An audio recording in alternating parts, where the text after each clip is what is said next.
ఆ ఉద్దేశం, అభిషేకం ఏంటంటే మీకు జీవాన్ని ఇవ్వాలని. వీళ్ళు చంపడం కాదు నేను తీసుకొచ్చిన దేవుడు. ఈ శేషం బ్రతుకుతే ఇశ్రాయేలు ప్రజలు బ్రతుకుతారు, ఇశ్రాయేలు ప్రజలు బ్రతుకుతే యూదులు బ్రతుకుతారు, యూదులు బ్రతుకుతే మెస్సయ్య వస్తాడు, మెస్సయ్య వస్తే ప్రపంచం రక్షించబడుతుంది. ఈరోజు నా ద్వారా ప్రపంచం బ్రతికినట్లుగా ఒకరోజు మెస్సయ్య ద్వారా లోకము రక్షించబడుతుంది. అంత పెద్ద పర్పస్లో మీరు ఒక భాగస్వాములు. ఒక మాటలో చెప్పాలంటే మిమ్మల్ని దేవుడు వాడుకున్నాడు.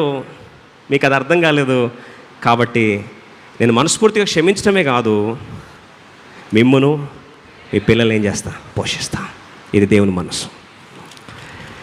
Forgiveness releases paradise in your life and forgiveness puts hand cuffs on to hell. నరకానికి గొలుసులు వేసేది నువ్వు ఇచ్చే క్షమాపణ, అపవాదికి చేతులు సంకెళ్ళు వేసేది నువ్వు క్షమించే నీ మనస్సు, అభిషేకాన్ని విడుదల చేసేది నీ క్షమించే మనసు. Your forgiveness will release anointing. దయచేసి మాట నేను చెప్పి ముగించాలని ఆశపడుతున్నా. Forgiveness will release anointing in your life. ఎప్పుడైతే క్షమించడానికి ఇష్టపడతామో your anointing is directly proportional to the depth of your forgiveness. నువ్వు ఎంత క్షమిస్తావో నీ అభిషేకం అంత విడుదల అవుతుంది. అర్థంలో ఒకసారి చేద్దాం. మనం ఎందుకు క్షమిస్తామంటే మనలో అభిషేకం నష్టం అవ్వద్దని క్షమిస్తాం. We forgive others because we know the worth of anointing. Therefore we forgive them. తండ్రి వీరు ఏం చేస్తున్నారు, వీరిని వాళ్ళు తెలుస్తే అలా చెయ్యరు.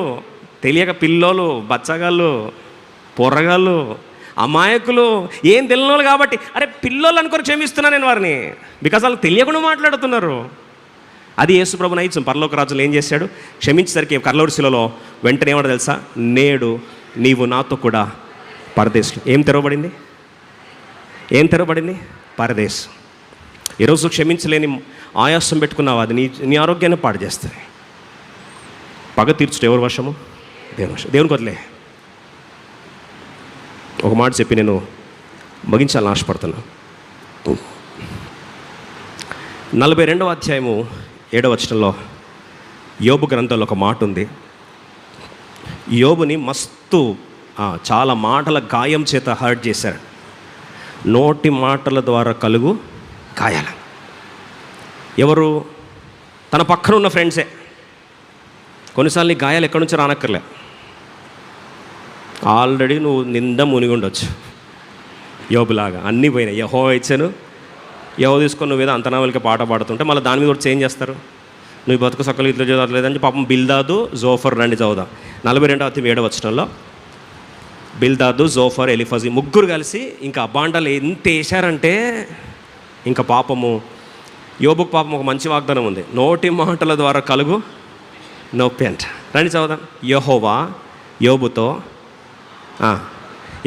యోబుతో ఆ మాటలు పలికిన తర్వాత ఆయన తేమానీయుడైన ఎలిఫజుతో ఇలాగో సెలవిచ్చను, నా సేవకుడైన యోబు పలికినట్లు మీరు నన్ను గూర్చి యుక్తమైనది మీరు మంచిగా మాట్లాడలేదయ్యా, మీరు సరిగా మాట్లాడలే. మరి సరిగా మాట్లాడకపోతే పోతే పోనీ మాటలే కదా అని వదిలేస్తా అనుకోవద్దు. ప్రభు అంటున్నాడు, గనుక కలిసి చూద్దాం, మీరు సరైనది నా మాట్లాడలేదు, నా యోబు గురించి మీరు సరిగా మాట్లాడలేదు కాబట్టి నా కోపము మీ మీద, నీ ఇద్దరు స్నేహితుల మీద మండుచున్నదే. ఒక నిమిషం. యోబు గ్రంథం 5వ అధ్యాయము 21వ వచనం చదువుదాం. జోబ్ 5:21. ఈరోజు మనలో చాలామంది ఆ పరుసుకుండా వెళ్తే, నోటి మాటల చేత కలుగు నొప్పి నీకు తగలకుండా ఆయనను చాటు చేయను, ప్రళయం వచ్చినను నీవు దానికి భయం.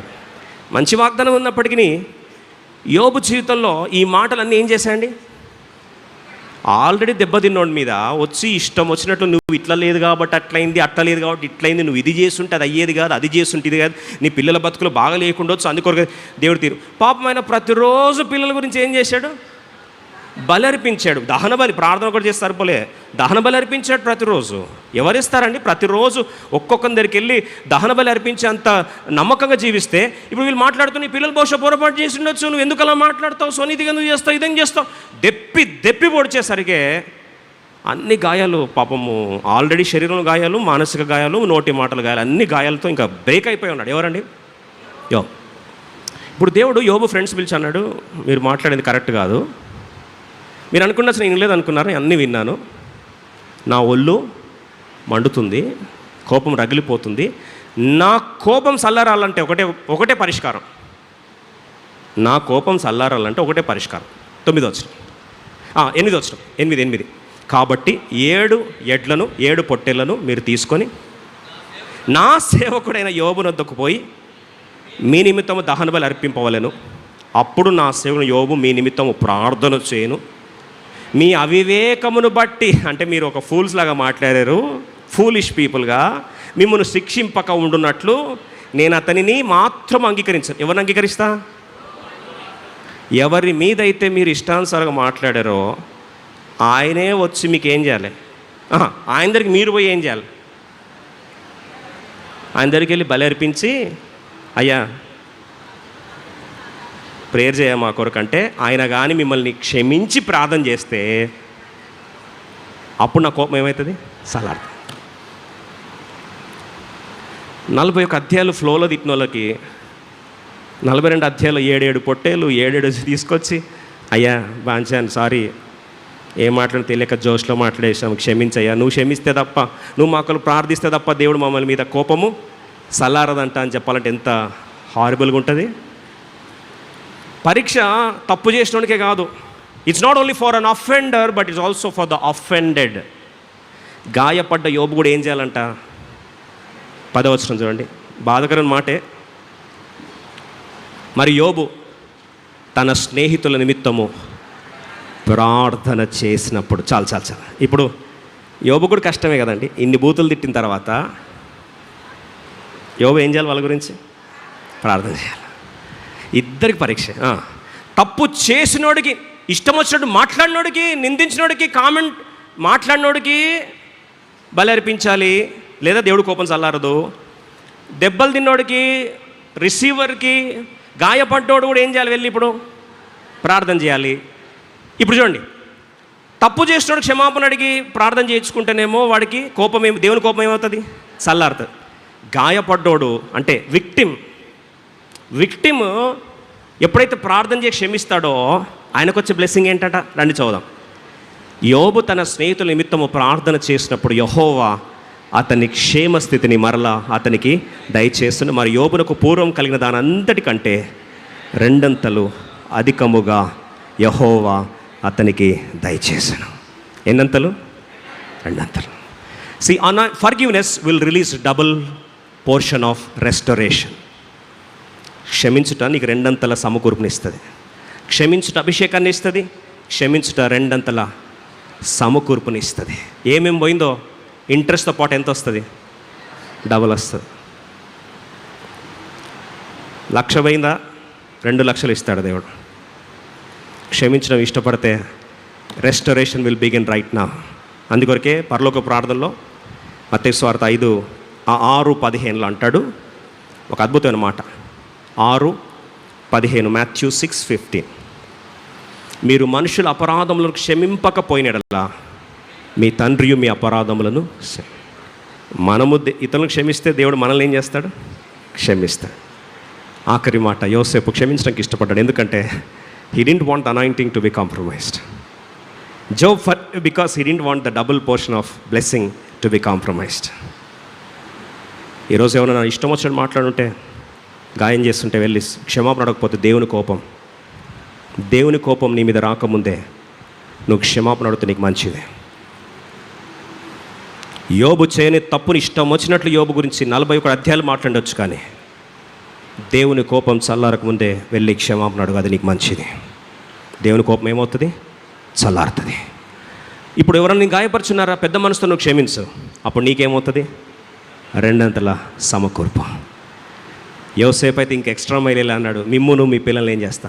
పోషిస్తా. అందుకొరకు పరమ యోసేపుగా యేసుప్రభువారు కలర్స్లో ఉన్న పాపాలు క్షమించడమే కాదు, మనలను మానవాళి సంతాన్ని దేవుడు క్షమించి కలర్సుల యొక్క సంపూర్ణమైన పోషణ సమృద్ధిని ఈరోజు మనకు దయచేస్తూ మన జీవితాలు ఇన్ని తరాలు దీవెనకరంగా మార్చిన ప్రభుని, ఆయన శరీరం కలర్సులో క్షమాపణ గుర్తుగా ఆయన శరీరం మన పాపములు మోసుకొని కలర్సుల్లో విరగొట్టబడ్డాడు. మన పాప క్షమాపణ కొరకు చిందించబడిన క్రీస్తు ప్రభువారి రక్తానికి గుర్తుగా నూతన నిబంధన మన ముందుంది. అది క్షమించిన క్రీస్తు ప్రేమను గుర్తు చేస్తుండగా క్రీస్తును పోలిన వారిగా ఎవరన్నా నీ భార్యో, నీ భర్తో, నీ అమ్మో, నీ నాన్నో, నీ అత్తో, మామో, నీ వ్యాపారంలో మనుషులో, సేవకులో, బంధువులో, ఇంకెవరినో సోషల్ మీడియాలోనో ఇష్టం వచ్చినట్టు నీ గురించి తెలియకుండా మాట్లాడారా? పెద్ద మనసుతో క్షమించు. దేవునికి రెండంతల ఆశీర్వాదం దేవుడు దయచేయను గాక. ఒకవేళ నువ్వు ఇష్టం వచ్చినట్టు తెలియక మాట్లాడావా, వెళ్ళి క్షమాపణ అడుగు. లేకపోతే దేవుని ఉగ్రత వస్తే ఎలా ఉంటుందో బాప్తిస్మిచ్ యోహాన్ తల మొండెం మీద లేకుండా చేశాడు. ఇష్టం వచ్చినట్టు ఈరోజు ఒకవేళ మాటలు చాలా ఈజీ మాట్లాడడం. గాయపరచబడిన వ్యక్తికి తెలుసు ఆ గాయం ఎట్లుంటుందో. ఒక్కసారి నోటి నుంచి మాటకు వచ్చిందో బయట మళ్ళీ నువ్వు తీసుకోలేవు. ఈరోజు అలా ఒకవేళ అభిషక్తులు ముట్టి ఇష్టం వచ్చినట్టు అలా చేస్తుంటే నీ బిడ్డలనో, నీ కుటుంబాన్నో, నీ భర్తనో, నీ భార్యనో, నీ స్నేహితులను ఇష్టం వచ్చినట్లు ఏమన్నా, ఈరోజు నేను బాగున్నా కదా ఇష్టం వచ్చినట్టు మాట్లాడతాను. ఎలిఫాజు వీళ్ళందరూ కూడా వాళ్ళు బాగున్నారని భ్రమించి యోబుని ఇష్టం వచ్చినట్టు మాట్లాడారు. కానీ టైం వచ్చింది, అంధకారములో దాచి ఉన్న ధనమంతా ఎవరికి వచ్చిందండి? యోబుకు వచ్చింది. ఎన్నంతలు? 2 అంతలు. ఆ టైం వస్తే తెలుస్తుంది. ఒక్కసారి దేవుడు ఆశ్రయించడం స్టార్ట్ చేస్తే మాట్లాడిన వాళ్ళు ఒక్కసారి మన భాషలో పుచ్చలు ఏమవుతాయి? పగిలిపోతాయి. ఏంటిది పోయింది? 100 కోట్లు పోయినాయంటే ఇప్పుడు ఎన్ని వస్తున్నాయి? 200 కోట్ల. ఏంది ఇది? యోబు ఏం సీన్కి వెళ్ళిపోయాడు. ఎందుకంటే he was ready to forgive. A man who is able to forgive put handcuffs to the chains of hell and also released anointing and the double portion of the restoration. ఈరోజు ఈ మాటలు దేవుడు మన జీవితంలో నెరవేర్చును గాక. తల వంచుదాం, ప్రభు శరీరం తాకుదాం. గంభీరమైన సమయంలో ఉన్నాం, దయచేసి ఎవరు అటు తిరగద్దు. ప్రభు శరీరము నూతన నిబంధన గుర్తుగా ఆయన కార్చిన రక్తం, ఆయన చిందించిన రక్తము, దీని ద్వారా ప్రభు చేసిన నూతన నిబంధన నన్ను జ్ఞాపకము